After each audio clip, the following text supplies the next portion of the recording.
जिनका परम पावन चरित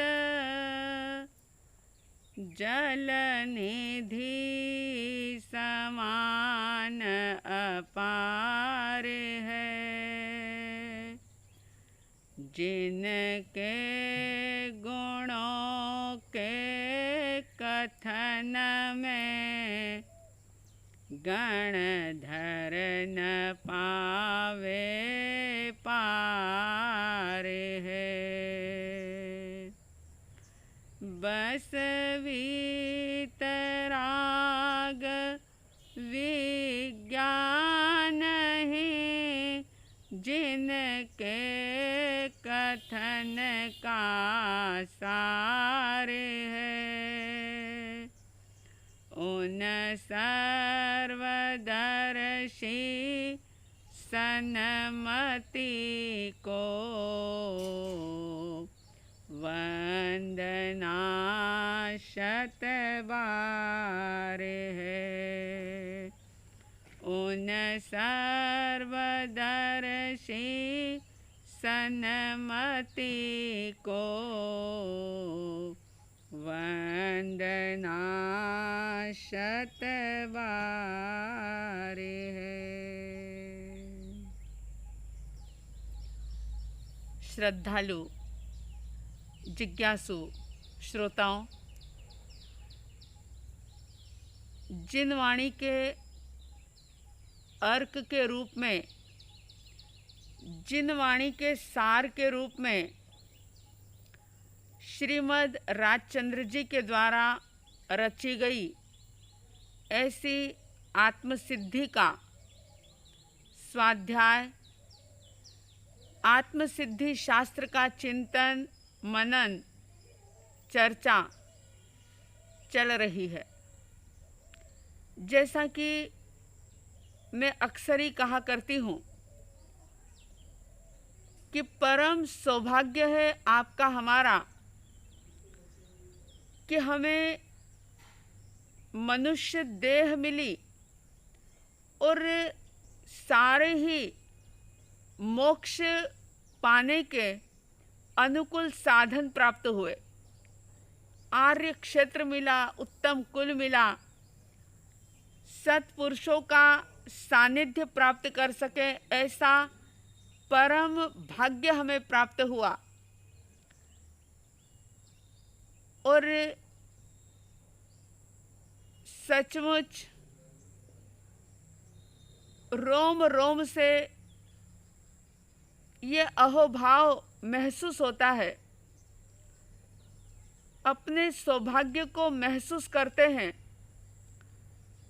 कि कर्मों की निर्जरा करने का, स्व को जानने और समझने का कितने सहज और सरल तरीके से ये एक अद्भुत अवसर हमें मिला है। इस आत्मसिद्धि शास्त्र में आपने कई प्रकार की बातें सुनी, बहुत वैज्ञानिक रूप से मोक्ष का मार्ग इसके अंदर प्रस्तुत किया गया। बड़ा ही सुंदर तरीके से स्टेप बाय स्टेप विवेचन किया गया कि पहले तो मिथ्या आग्रह से व्यक्ति कैसे छूटे और उसके बाद कैसे उसके भीतर में पात्रता हो। अपनी पात्रता को बढ़ाने के बाद सतगुरु की खोज कैसे हो और सतगुरु का अगर जीवन में पदार्पण हो जाए तो फिर उस मुमुक्षु का जीवन कैसा हो और मोक्ष के पथ पर किस प्रकार से वो आगे बढ़े। सम्यक दर्शन के 6 स्थानक के रूप में 6 पदों की विशद चर्चा चल रही थी। अंतिम बात थी, अंतिम पद था कि मोक्ष के उपाय हैं और श्रीमद् जी ने परमात्मा के द्वारा बताए गए अनंत अनंत तीर्थंकरों के द्वारा बताया गया मोक्ष का मार्ग और उसका उपाय, मोक्ष को पाने का उपाय जो है वह इस आत्मसिद्धि के अंदर प्रस्तुत किया। और अब 115वीं गाथा में श्रीमद जी कह रहे हैं, एक ऐसा मर्म बता रहे हैं कि धर्म धर्म तो सब कोई कहता है, लेकिन धर्म का मर्म क्या है, क्या कभी सोचा है? क्रियाएं लोग बहुत करते हैं, अनशन आदि तप करते हैं, वाचना प्रचना आदि स्वाध्याय करते हैं, सब कुछ करते हैं, लेकिन सब कुछ करने के बाद भी कई बार कुछ भी नहीं हो पाता। सैकड़ों हजारों वस्तुओं का त्याग कर देंगे, द्रव्यों की मर्यादा कर देंगे, विधियों का त्याग कर देंगे, लेकिन कई बार ऐसा होता है कि ये सब साधन करने के बावजूद भी जो मर्म समझ में आना चाहिए, जिसे पाना है, उसे व्यक्ति पा नहीं सकता। उन त्याग के अंदर और क्रियाओं के अंदर, पूजा पाठ के अंदर, सामायिक और स्वाध्याय करने के अंदर ही वह अटक जाता है। बात पूरी तरह से समझने का प्रयास करना। सामायिक स्वाध्याय, पूजा पाठ, बाह्य तप, आभ्यंतर तप, स्वाध्याय, इनका निषेध नहीं है। त्याग धर्म को प्रकट करने के लिए साधन है, लेकिन उसका उद्देश्य जरूर पता होना चाहिए, क्योंकि एकमात्र उद्देश्य है इन सब चीज़ों का कि हम स्व को जान लें, स्वभाव के अंदर रमण कर लें और सचमुच स्व को जानना, स्वभाव को जानना, वही धर्म है। इस 115वीं गाथा में श्रीमद जी बहुत ही बड़ा मर्म प्रकाशित कर रहे हैं, या यूँ कह दूं कि एक ऐसी मास्टर की थमा रहे हैं कि जिस मास्टर की से कई प्रकार के लॉक जो हैं वो खुल जाएंगे। बस चाबी का सिस्टम समझ में आना चाहिए, की का उपयोग कैसे किया जाए, बस ये तरीका पता हो तो मास्टर की क्या नहीं कर सकती है।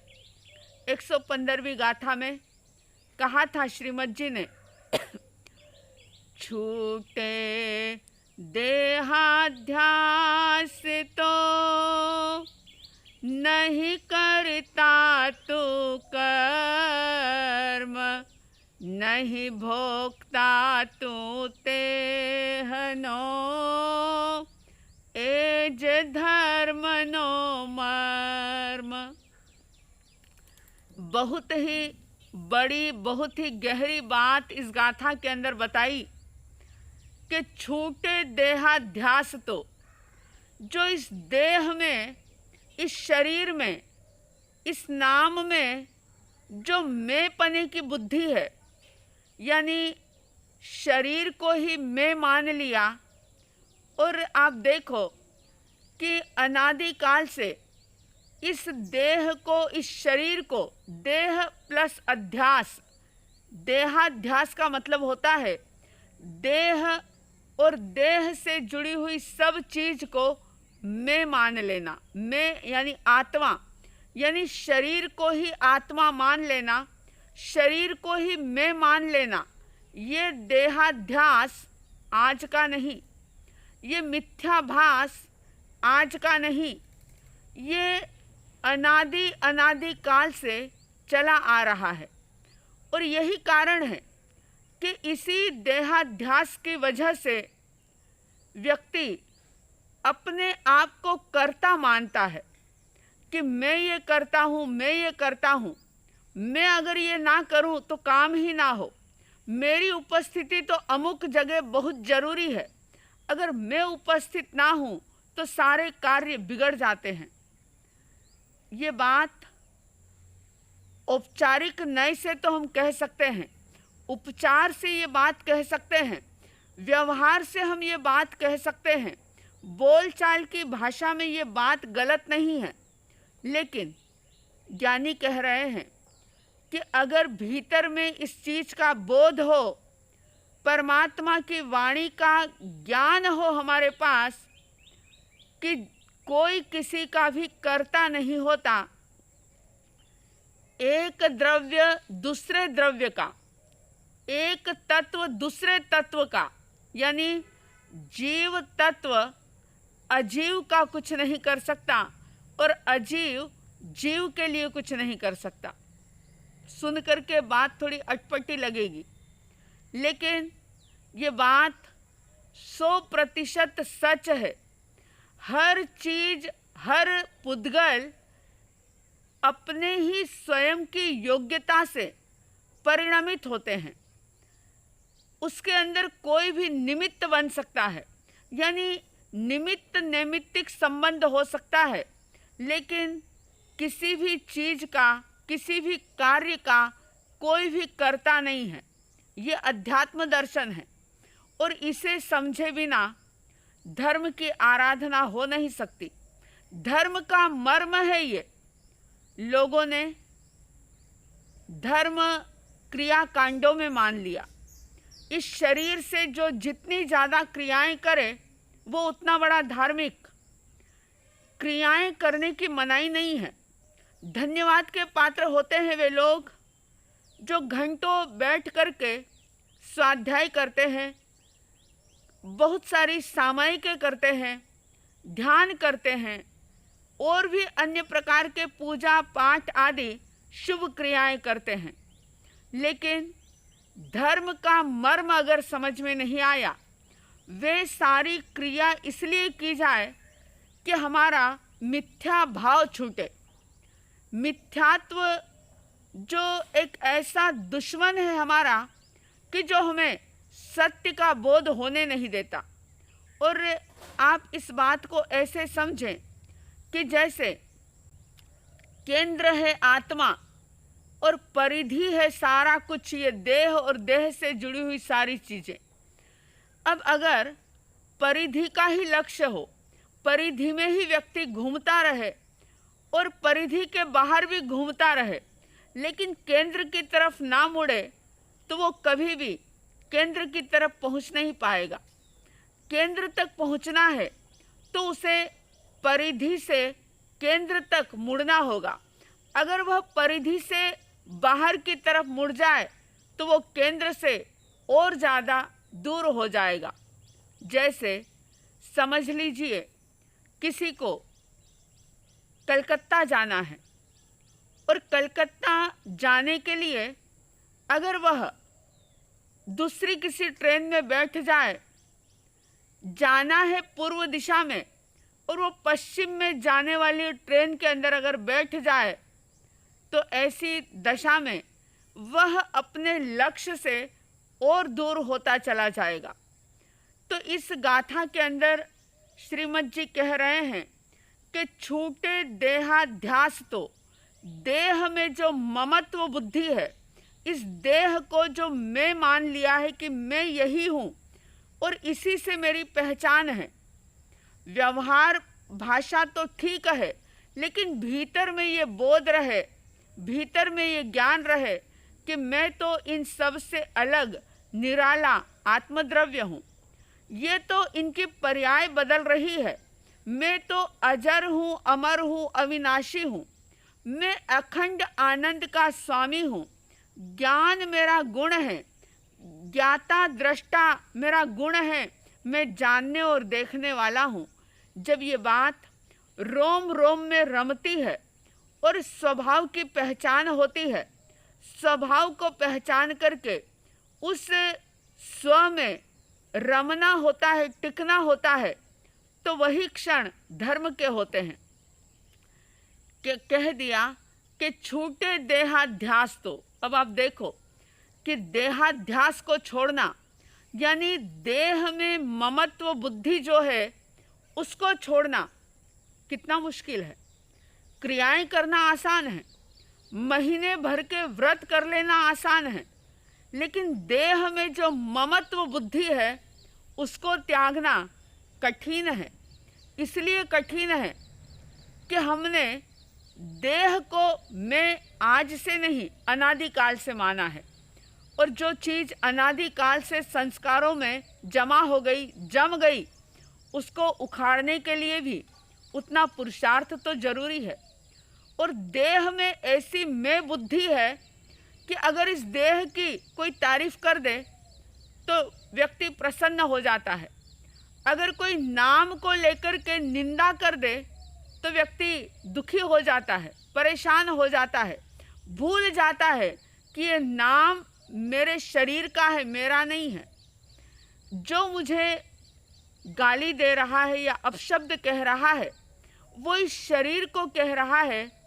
मैं जो हूँ, मैं तो उसको सामने वाले को दिखता भी नहीं हूँ, मैं तो अमूर्त हूँ, मैं तो इस देह से भी अलग हूँ, निराला तत्व हूँ, इस देह में हूँ लेकिन देह में नहीं हूँ। ऐसा जो देहाध्यास है, जो देह को मैं मानने वाली बुद्धि है, उसको छोड़ना जब ये छूट जाती है, ऐसा अध्ययन होता है, अभ्यास होता है, और देह में मैं आत्मा की बुद्धि जब छूटती है तो क्या होता है, नहीं करता तू कर्म, तो फिर जो कुछ भी आप करते हो वो कर्मों के बंधन वाला काम नहीं होता, आप करने वाले ही नहीं होते, क्योंकि आप तो जब सिर्फ ज्ञाता दृष्टा बन जाते हो, जानने वाले और देखने वाले, और जब कर्म करता ही आप नहीं होते तो कहा नहीं भोक्ता तू तेहनो, करता नहीं हो तो भोक्ता भी नहीं हो। यानी विभाव दशा के अंदर सब कुछ होता है। जब स्वभाव का बोध हो तो धर्म का मर्म समझ में आए तो स्वभाव का बोध हो। अब क्या किया जाए, क्योंकि क्रियाएं कर्मकांड बहुत समय से कर रहे हैं और कर्मकांड करने की मनाही भी नहीं है।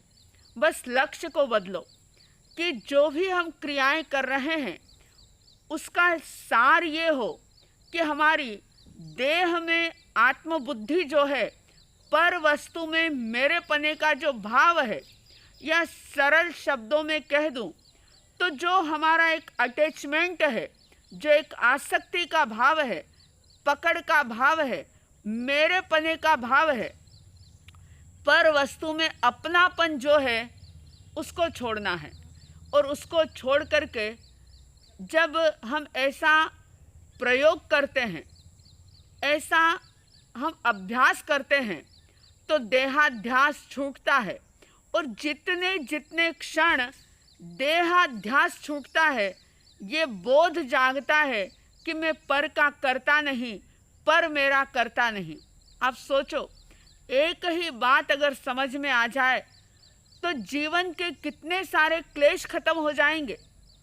पर मेरा कुछ कर नहीं सकता, पर मुझे कुछ कह नहीं सकता, मैं पर का कुछ कर नहीं सकता, तो फिर कहाँ गुस्सा आएगा, कहाँ क्लेश होगा, कहाँ माया होगी, कहाँ छल होगा, कहाँ कर्तापने का भाव आएगा कि मैं करता हूँ, मैं करता हूँ।